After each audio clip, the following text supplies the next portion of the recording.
Hello and welcome to 101 Part-Time Jobs podcast.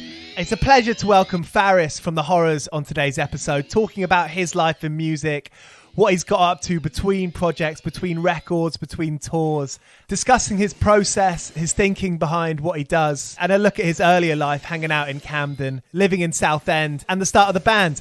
The Horrors have a new EP out called Lout. It's got 3 tracks on it. This is Whiplash. You can buy it and you can listen to it everywhere. Thank you so much for listening to this podcast. I've got a dozen copies left of the book that I announced last week, 101 Part-Time Jobs, Conversations with Working Musicians. It's a 35-page illustrated hardback celebrating 101 episodes of this podcast with anecdotes from Thurston Moore, Alicia Bognano from Bully, Izzy B. Phillips from Black Honey, Brian Devendorf from The National, Kevin Morby, Tim Burgess, and a whole lot more. To have a look at that and purchase a copy, you can head to 101parttimejobs.com. East London's Signature Brew have been brewing beers with bands since 2011. They've made beers with Mastodon, Idols, Slaves, Sports Team, Craig Finn, and a whole bunch of others. If you go onto their website, signaturebrew.co.uk, and make an order to get beers delivered directly to your doorstep, you can use the voucher code 101podcast at checkout to get 10% off your order. All right, cheers for listening. Here's Faris from The Horrors.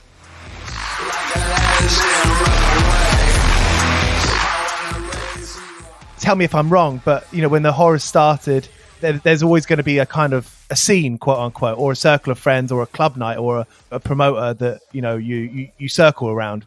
And I wonder, you know, that's going to play such a big part when you start a project, when you start a band. Yeah, definitely, and I think that's something that maybe people. It's a crucial part of starting a project, and I wasn't aware of that at the time, but definitely looking back, I think it's because we had a couple. I mean, we had Reese ran a club in Southend called Junk, which was a big thing for us. I mean, so we sort of had that, and they played loads of music you wouldn't hear in London, like loads of kind of random post-punk records, like Gina X or like James Chance and the Contortions and stuff, like stuff you wouldn't hear on like an indie club dance floor, you know. And it was definitely a big part of, because I mean, you know, I guess we sort of in the beginning we were sort of like not even really, I mean, we started off wanting to be a garage band, but then Josh is more of like a, you know, he's into making pedals and quite a sort of unique player, and it was sort of like ended up having that no wave element that maybe made it, you know, not just like straight ahead garage rock. But yeah, I think the Junk thing definitely was a big thing. And Tom and I were doing club nights in London, and that's where The Horrors played our first gig.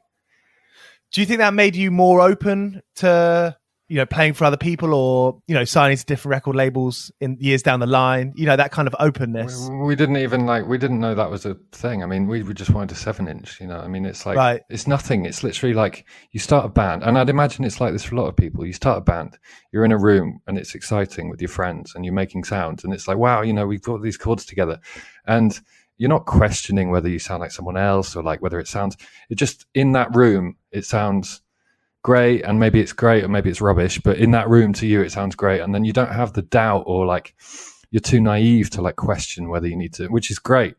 And I think the best stuff in some ways is created when people are naive, and when they're not thinking about whether something is like a viable option for life, or like you know, they're just doing these things because they're exciting in the moment, and that's how all creative things should be done. That in itself is a really hard discipline to hold on to, you know? It's something I've tried to hold on to, definitely. When I first heard Lout, I was like, wow. Yeah. A lot of guts about it. The song whose name shall never be spoken. That it's we had that one was written by Reese, and I'm excited that it's finally out.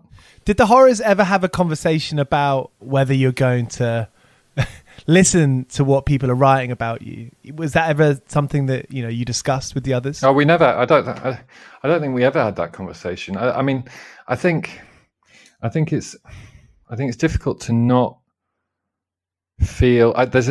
When you sign to a major label, there's a different list of expectations, which you can't really avoid unless unless you're, I don't know, I think eventually it ends up getting, because I was going to say, if you're Billie Eilish or whatever, and you and your brother have made a record in your bedroom and people love it for what it is, then you have enough power over your creative control to sort of like say, fuck you, we're doing it this way, which is great. But for most people on a major label, and I think to some extent the Horrors kind of were able to carry on doing what we wanted to do, because it felt like people liked us for what we were, rather than maybe what a major label version of us would have been. Absolutely, I agree. So in that sense, we're lucky. But then again, on the second album, we did all these songs for Primary Colours, and the label didn't like them, so we were dropped, and we went to XL, I think, like a couple of weeks later. So 2 weeks of uncertainty followed by a new record deal. Wow. Yeah. And you used the same; those are the same recordings. You didn't re-record or. Oh, they're demos, but they sound pretty much exactly the same. I think being in a band is, I think it's constantly, I think it's in constant state of flux. I think you can't worry too much about whether people are listening to your records this year, You'd drive yourself mad, wouldn't you? Well, definitely. And I mean, obviously, like people, everyone knows that comparing yourself to others is like the worst thing you can do, especially with something creative. But I mean, I think it's just, it constantly fluctuates. And I think it's, I don't know, it sounds like a fucking cliche, but I think you just have to keep your mind on what you're doing, rather than the effects of what that might be. How have you dealt with the kind of anxiety and that kind of shit that would induce? Well, I mean, it depends in what sense. I mean, do you find yourself talking about it and feeling better about it after that, or do you try and just completely just block it out? Maybe you'll fall into the trappings of comparing yourself to someone, for example. I feel like maybe there's a point that I would have done that when I didn't know any better. And I think I just realized what I love about the whole thing and what I don't. And I concentrate on the things that I love doing. Everyone's going to have a different journey with that, aren't they? Definitely. Some people might take a decade to realize that. Well, definitely. But I also think that if you are... So there was a period of time where I was in the tabloids, and I've absolutely hated it, really hated it. It drove me paranoid. I mean, like, it was like, just people outside the door and stuff. And I think in that situation, it's easier to forget about what's important. I think it's easier to forget about why you're there. I think with the Horrors, maybe I think there's definitely been moments that if I'd been a solo artist, I think I probably could have gone further away from what I was doing. But I think because the five of us sort of like each have our own ideas for what we want to do within the band, it's almost like when someone checks out for a few months, it kind of, you can sort of get carried through by the others. And you've done so much, and you're an all-round creative. You're like an artist in kind of all senses of the word, including like producing records, making artwork. I mean, are those kinds of things to doing different things? Does that help you kind of focus or sort of see yourself out for how you want to see yourself? I don't know if I have a choice. I don't know if it's because the problem with all this stuff is it's like, you spend your whole process not thinking about it and not talking about it, and then it's almost like when you ask me these questions, I'm sort of like having to think about what I think about them, and whereas the rest of the time it's kind of intuitive. Like all I really know is that when I'm left in a room with some means of making something, like that's kind of what I naturally go towards, like making things, and whether they're good or not kind of isn't really the point. It's sort of just like, that's just a byproduct of being me. And I think that probably is the case with all of the rest of the Horrors, and probably most creative people. I don't know. Do you, because there's that kind of structure that you've built for yourself? Yeah, I don't know if I'd really call it a structure. It's more like an anti-structure. I guess there's structure in that sense, right? In the like, you're sort of just completely chaotic and fucked. Yeah. Do you have discipline in being completely fucked and chaotic? Well, I'm definitely dedicated to the practice. Whether that's a good thing or not, I don't know. I think I go through periods. I think it's just, I don't know if I would love it if it was more predictable. But the reality is, I will have, like 3 months of hardcore productivity, and then I could have another period of time where nothing can get done. But those peaks and troughs are sort of, I've come to learn how to navigate them better, and to make the most of the good time. Like the time where things are working, because right. It's like when I was a kid, I expected myself to be on all the time and be doing something every single day, and yeah, and I think it doesn't necessarily give you the best results. It's just it can become almost like you're torturing yourself or something. Yeah, I can see that. I mean, do you kind of have to make sure you're in a certain right place, the right place when you get that good feeling about creating? Well, no, it's more like, no, yes and no. I think, just to be clear, I think it's more like you figure out what you can do at any given moment. And there's always like practical stuff you can do, but when it comes to like the seeds of ideas, I feel like those are the things you have no control over sometimes, and you can sort of like put the conditions in place so that those things are more likely to happen. It's just, I don't know, any creative job I think is weird, because you're almost like you're fishing, and like you're chucking out, or you're like planting seeds, you're like chucking out all these things, and it does work. It's like you do all this kind of groundwork, and then you'll notice other opportunities start to happen and they lead somewhere else. Or you can do nothing and you go nowhere.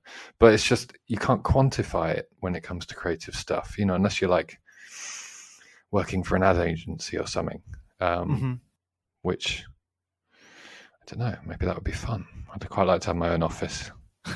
Someone said something to me, they were traveling and they thought if they stayed at if they went down one road, and you wonder if the other road would actually kind of bring more fun or joy or friendship or whatever. Yeah, that stuff can definitely drive you insane. That for me is like, that's a big one for me. The agony of choice, because it's like there is no right answer. But I think you have to sort of, well, okay, for me, the way that I've sort of come to think about it is I have to trust my ability to react to things as they happen, and my skill is not really in coming up with an initial thought. It's more, I suppose, what I feel like I'm better at is reacting to things as they happen, like instinctively. And I feel like I do my best work when that's the case. So I don't worry too much about planning. As an artist, you're always going to be forced to make decisions almost, daily. I mean, I know you just said there that, yeah, instinctive intuition is. It's just the thing that it's the thing that I naturally lean towards. It's the approach that naturally suits me. And for some people, it's the exact opposite. They need planning, and right. It's kind of, it's confusing, because I definitely am quite a detail oriented person, but then I just can't do any of the detail beforehand. I sort of just have to like build on what happens and then keep things intuitive, and then sort of, I guess use some of the skills that I've learned to try and turn that into something that works. I feel like I'm not being very clear with you, and I'm sorry, but this is how I talk. No, I completely understand, because sometimes I do these episodes, Faris, and I'm like, what the fuck was my idea again? Like, what am I trying to do here? But I guess it's just these conversations that maybe you wouldn't talk about in a magazine or such, as part of a press campaign. I'm more interested in the kind of, the day-to-day real life aspects of it, I suppose. Yeah. The ability to keep on living and surviving in order to do that instinctive part.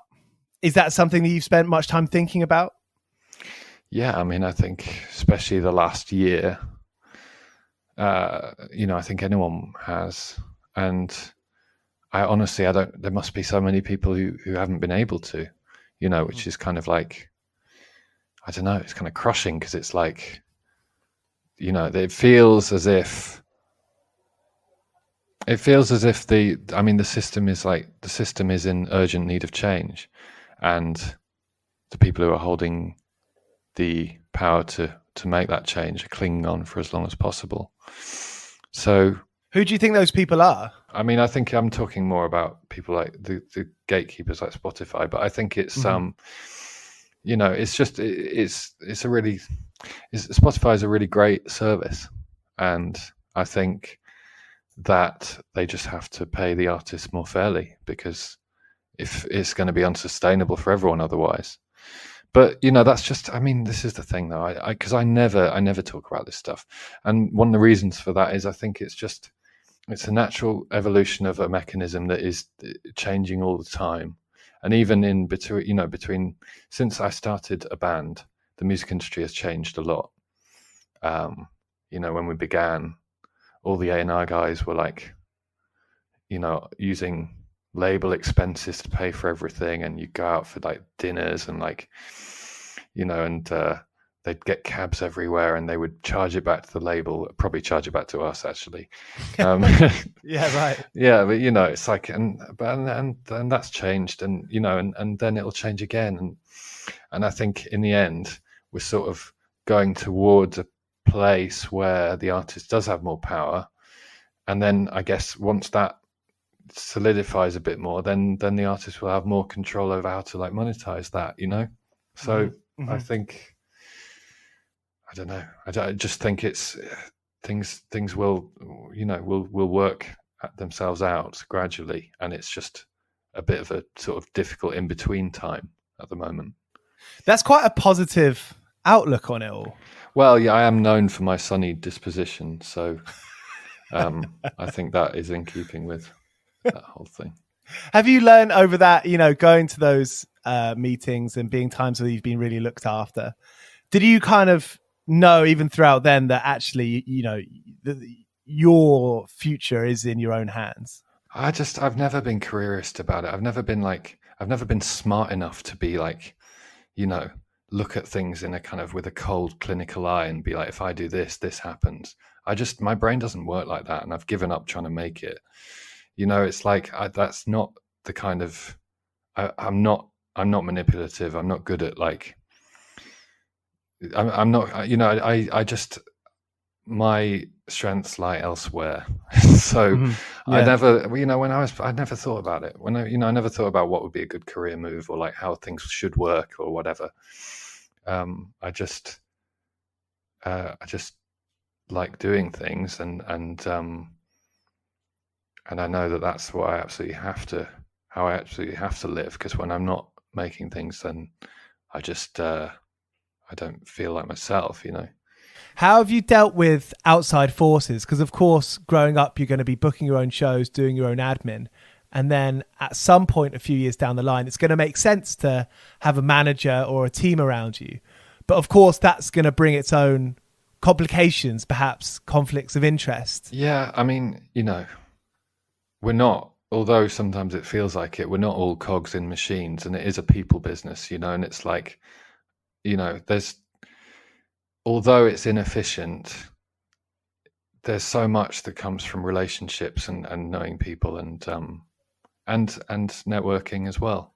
That's why so many musicians are in London in the end, because just being there gives you extra opportunities, whether you notice it or not. Right. I don't know. I definitely know the difference between a good and a bad manager, and I've experienced both. And it's a huge thing. It's a huge thing, and it's sometimes it's quite a hard thing to like to quantify or whatever. But you definitely know when you have a bad manager. The Horrors have been lucky in that we've had quite an old school but quite a reliable manager who is being dragged into the 21st century as we speak. Does that make it easier for like the financial point of view for you? Well, it makes trust easier. Right. I think, I don't know. I think when it comes to actually making money, I think that's kind of been dependent on us. I don't know. It's difficult because, to be honest, I think I'd probably make more money if I just did art the whole time. Really? Yeah, probably. I fell into music very much, just fell into it by accident. And whether I have a right to be here or not is debatable. But art, I've done my whole life. And that was always where my life was headed. So, but I mean, it was, I just think, I'm talking about like visual arts, because, I think that's just been my whole, I mean, I've got sketchbooks from when I was 3, it's like, that's just always been the thing. And music, I thought was a thing for other people. I thought it was like a thing that you had to be proficient and technical. Before I heard things like Mars and DNA and like all those late 70s, early 80s New York bands where they're sort of like making music with the means available to them. Before you hear that stuff, you think, okay, you've got to be like Emerson, Lake and Palmer or Yes or something, and and in the end, fucking hell, it's the last thing I want to listen to. Well, not the last thing, but it's down there. I think it's, I don't know. I just think with music, that's how things should happen. They should happen without you questioning them, and they should happen almost by accident, or it feels like they're by accident. And then whether you stick at it or not is I guess the true answer of whether you should be there. With this new EP, was it being planned a couple of years ago? I mean, how? Well, yeah, I mean, this one's a bit weird because it's been ready for about a year.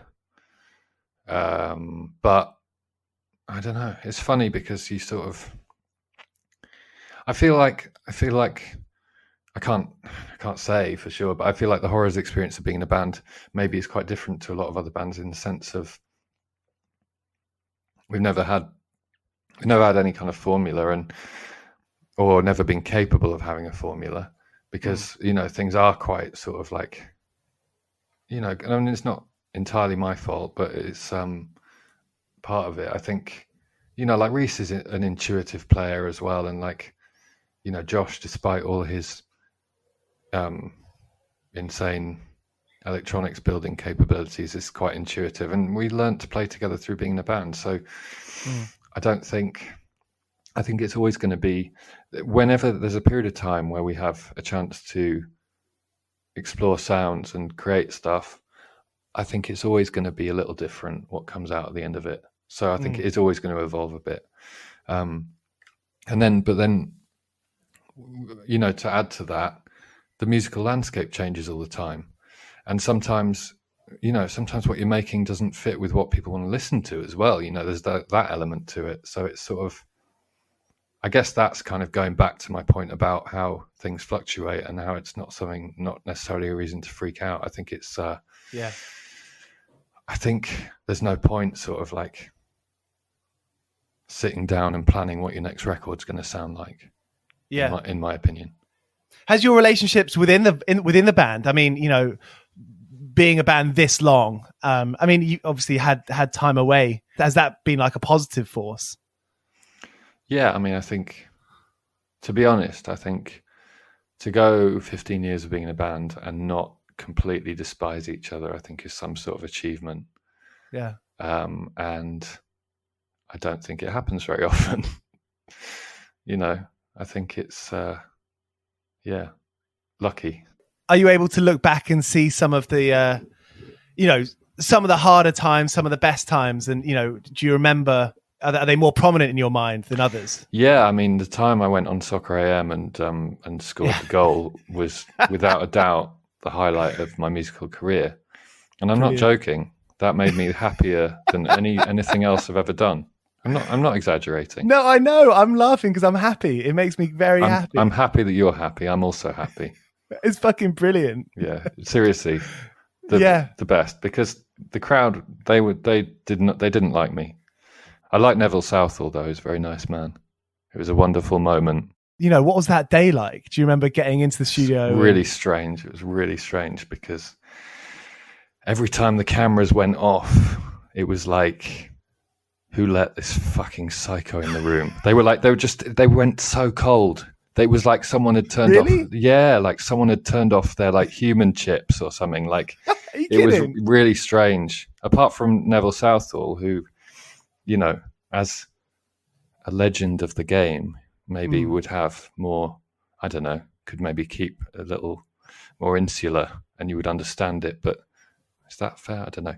But yeah, I don't know. He was cool. He was like a sort of granddad figure. And like when I scored, he was like, great strike. It's like just one of those like encouraging people, but then the rest, it was really strange. Can you sort of still like taste that pressure, coming up to kick it, coming up to boot it? Absolutely.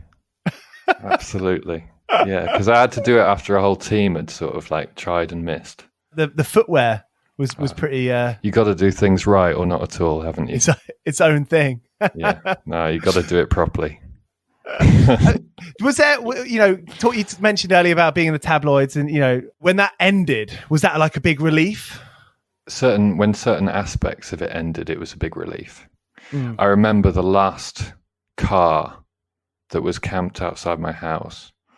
And I was living in this council block, and there was this Land Rover. It was like 4 p.m, a grey English day, and these two weird people came out of like it's strange. The people that I had to deal with it to such a small degree compared to like I don't even know how someone who gets it every day would feel. But I remember looking out my window and seeing these two people with notebooks getting out of a Land Rover, and they were just, to me, they were just like these sort of grey figures, and like weird, like I don't know, like weird, like underworld creatures, and they sat outside my door for the rest of the afternoon, and I just remember hiding in my house. They couldn't, because I lived in such a grim block, they couldn't find the flat, and they couldn't figure out a way in, but they just sat there. And I don't know what they wanted. I mean, it was like, I don't know. It was really strange, and I'm really glad that I don't have to deal with that. Did that take you away from what you wanted to do? Your art? Yeah, I stopped going out. Wow. I mean, I stopped going out completely, and I just made. I mean, this actually, thinking about it, this was around. It was around this bit was around the time that I did Cat's Eyes, or just before. And I suppose what ended up happening was a lot of the demos, I would write a lot at home. I would sit at home a lot and write, and some of that stuff became what a lot of the thoughts that went on then ended up going towards Cat's Eyes, I guess. Do you think that whole period has did that kind of change the way you saw the press? And I'm including the rock press. Are you including yourself in that? Yeah, of course I am. Okay.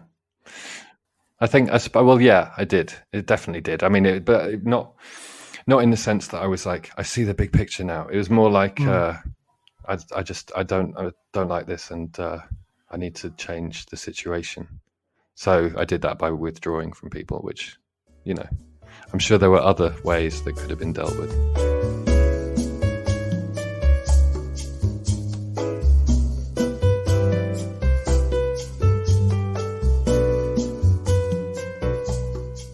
I think people equate not being able to support yourself from your music as failure, with failure. It's like, and really, when I think about the records that I love listening to, there's no way that those people are supporting themselves with music. These are like underground records that people have made in their basements or garages for fun, and they're not. There should be a way that they can support themselves and get to make all this great stuff. But on the other hand, sometimes I think, does this record only sound good because the person didn't have the money to make it sound terrible? Do you know? Do you know what I mean? It's like sometimes Nick Drake is that for me. I mean, Nick Drake records sound amazing. No, I love Nick Drake, but I think, and I get what you're saying. It's like, he had to kind of you know, he had to pull things together and sort of, but then he always had the weird chords and stuff. It's hard to say. Yeah. But yeah, definitely. I'm sure there's plenty of accidentally great records that had the person been totally supported by their art, they would have made very differently. And I think there's definitely, you can get a lot out of having limitations. You know, you can make it work for you. And I think sometimes, I mean, for me, again, it's like, because I like to work intuitively, I find I'm more creative when I have restrictions. Did you have many jobs, part-time jobs, when you moved to London or in Southend? Well, I mean, I had a couple, which were quite funny. I mean, we were 18 when we started, so I didn't have much time to find gainful employment. But Josh and I did work as computer games testers for a little bit, and I got fired after 5 days because I fell asleep in one of the health and safety lectures. And that is brilliant. Well, yeah. I mean, it's pretty useless. I mean, my friend didn't actually pass the interview, so he was not quite as bad as me. Worse, but we never found out. But yeah, Josh did it for like 3 months. He was working on some Harry Potter game, whatever, like trying to break it. That was the job. That's like a teenager's dream job. I know. Well, you would think so. But the reality was not what it appeared. Go out the night before. Well, I guess. No, did I? I can't remember. They thought I was on drugs, which I wasn't. I was too young to be on drugs. But I left, and then I got fired. And Josh didn't. And then after that, I worked at before that, I worked at this like 60s like clothing shop in Camden. It's called Velvet Illusion, which is sort of the scene that Tom and I fell into when school ended. What year was that? It was before the Cyberdog robots. Camden was the same. It was different. No, it was different. The vintage stuff was a lot better, and like it was more stalls, and like there was no horrible like Vans shops or something. But what was cool, or not cool at all, what was funny was that there was these two structures covered by tarpaulin that were there for months, and everyone was wondering what could they be, and then they finally revealed them, and it was these two huge gleaming silver Cyberdog robots, like the most unspeakable things you could ever see. And it was just, I loved the fact that people were waiting with suspense for so long. And it's the kind of thing I would do if I had a shop, I think. It seems, maybe it's probably like looking back with rosy glasses, isn't it? But, there was like a time for Camden. Was that in that time? Definitely, it felt like there was a time where it was exciting, and then it felt like there was a time where it wasn't. Yeah. But, part of that's being a kid as well. Totally. Because like back then also, it's like you would go on message boards or forums, and you'd find out about some random little gig that was happening in a pub. And because you didn't live in that city, it felt like you were discovering, another hidden door, Yeah, I think it's, that's what makes, finding hidden doors is what makes life fun. I mean, where were you living at that time? Had you'd moved to London at that point? No, this was like just before I moved to London. I lived in Rugby with my family, and then, right. I was 17 when I left, and then I moved to London to go to art school. And sort of went into this kind of 60s scene where Tom and I were the youngest people there. So it's a bit like watching your parents take drugs every weekend, which, it's funny for a while. Did that, working those jobs and being in that time, did that kind of make you realize even more you just had to, you had to do your art, you had to do you? There was no point of realization. Mm-hmm.